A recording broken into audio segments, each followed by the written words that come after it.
बिस्मिल्लाहिर्रहमानिर्रहीम। आबादकार दोस्तों, उम्मीद आहे तव्हां सभु ख़ैरियत सां हूंदो। अल्हम्दुलिल्लाह रब्बिल आलमीन। असांजो मौसम जेको आहे असांजे कणिक जे लाइ फ़सुल जे लाइ अॼुकल्ह तमामु फेवरेबल आहे।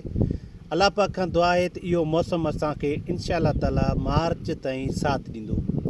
मां चवां थो जेकॾहिं असांजो मिसाल बम्पर किराब थिए, जेकॾहिं असांजे वैराइटीज़ खे कणिक जे फ़सुल खे माना घटि में घटि पौणा 4 महीना असांजे कणिक खे माना जेकॾहिं मौसम थधो मिले थो त इंशा ताला उहो असांजो फ़सुलु जेको आहे बम्पर किराब ॾेई थो सघे। जेकॾहिं असांजो मौसम माना घटि मिले थो, सर्दी जो मौसम घटि मिले थो कणिक जे फ़सुल खे, त छा थींदो, ग्रेन यील्ड पर एकड़ ते पैदावार फ़ी एकड़ ते घटिजी वेंदी।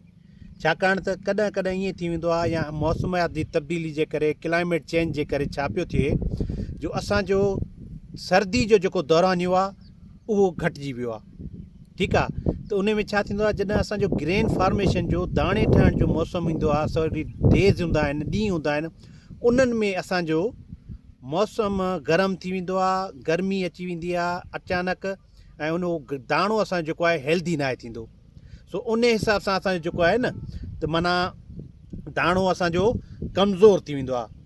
उनखे थधि नाहे मिलंदी त उहो प्रॉपर ठहे कोन थो, उन में प्रॉपर न्यूट्रिएंट्स कोन था वञनि, उन में प्रॉपर प्रोटीन्स नथा वञनि, हेल्दी दाणो कोन थींदो आहे। जॾहिं हेल्दी न हूंदो त उहो दाणो असांजो थी वेंदो कमज़ोर, ऐं कमज़ोर दाणो डेफिनेटली असांखे जेको आहे ग्रेन यील्ड पर एकड़ ते तमामु घटि ॾींदो। आबादकार दोस्तों, हिन वीडियो में ॻाल्हि कंदासीं टिलर्स पर प्लांट जे हवाले सां। लास्ट टाइम मां हिकिड़ी वीडियो तव्हांखे ठाहे ॾिनी हुई टंडोजाम में, नवाब शाह 60 माइल जे इलाइक़े ते। हीउ एकड़ आहे, सर प्लीज़ ॾेखारियो तव्हां, हीउ एकड़ IV3 जो आहे, ऐं हीउ बहितरीनु, हिन में पाणी न हुजे हा त मां तव्हांखे अॻिते अंदरि वञी ॾेखारियां, क्लोज़ कयो। हितां मां ही ॿूटा रेंडमली पटिया आहिनि जेतिरो पुॼी सघियो आहियां। हाणे हिन में मां तव्हांखे ॾेखारियां थो टिलर्स। जेतिरा टिलर्स ज़्यादा हूंदा ओतिरो असांजो ग्रेन यील्ड पर एकड़ घटि, मतिलबु वधीक लहंदो। सॉरी, जेतिरा टिलर्स ज़्यादा ओतिरो ग्रेन यील्ड पर एकड़ वधीक, मतिलबु पैदावार फ़ी एकड़ ते वधीक। जेतिरा टिलर्स वधीक हूंदा ओतिरो असांखे सीड रेट घटि ॾियणो पवंदो। माना केजीज़ जेकॾहिं असां 70 किलोग्राम ॾियूं था, 80 किलोग्राम ॾियूं था, 60 किलोग्राम ॾियूं था, त असांजा टिलर ज़्यादा हणंदो, असांजी कणिक ॿूड़ो ज़्यादा हणंदी, त छा थींदो, असांजो फ़ी एकड़ ते असांखे घटि में घटि जेको आहे ॿिज इस्तेमालु करिणो पवंदो। इहो असांजो फ़ाइदो आहे। ठीकु आहे, हाणे ही तव्हांखे टिलर्स मां ॾेखारियां थो। ॾाढी बहितरीनु IV3 वैराइटी आहे। अल्हम्दुलिल्लाह ही फ़सुलु 1, ही 2, ही 3, ॾिसो ही बि निकिरे पियो, ही 4, ही 5, ही 6, ही 7, ही 8। हाणे हिन ॿूड़े में 8 आहिनि, वरी ही ॿूड़ो असां खणूं था, ही 1, ही 2, ही 3, ही 4, वरी ही ॿूड़ो पाण खणूं था। ही ॾिसो अलॻि अलॻि ॿूड़ो आहे, तव्हांखे असां ॾेखारियूं, ही 1, ही 2, ही 3, ही 4, ही 5, ही 6। हिन में 6 असांजा जेके आहिनि टिलर आहिनि। वरी जेकॾहिं पाण ही खणूं था, ठीकु आहे, 1, 2, 3, 4। हाणे ही असांजा जेको आहिनि मदर टिलर्स चइबा, मतिलबु जेके मेन टिलर्स आहिनि। ही ॾिसो ही हेल्दी टिलर्स आहिनि, पर हिननि में बि असांजा संग सुठा ठही सघनि था जेकॾहिं असां हिननि टिलर्स खे, जेकॾहिं असां हिननि खे खाद खुराक सही ॾींदासीं। ही असांजे पाड़े नवाब शाह 60 माइल में आबादगार आहे।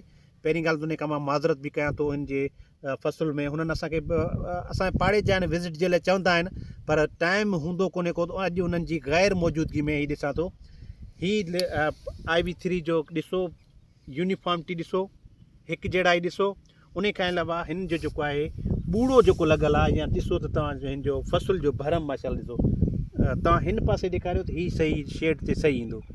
सो आबादगार दोस्तों, असांजो चवण जो मक़सदु इहो आहे त अहिड़ा मतिलबु ॿिज लॻायो जेके असांजा टिलरिंग कैपेसिटीज़ भली हुजे। हाणे मां तव्हांखे ही टिलर हिन जा काउंट कराया आहिनि, ठीकु आहे। त हाणे इन में छा थींदो, जेकॾहिं एवरेज असांजी 3 खां 4 टिलर अचे थी, त माना ईअं सम्झो असांजे लाइ बहितरीनु आहे।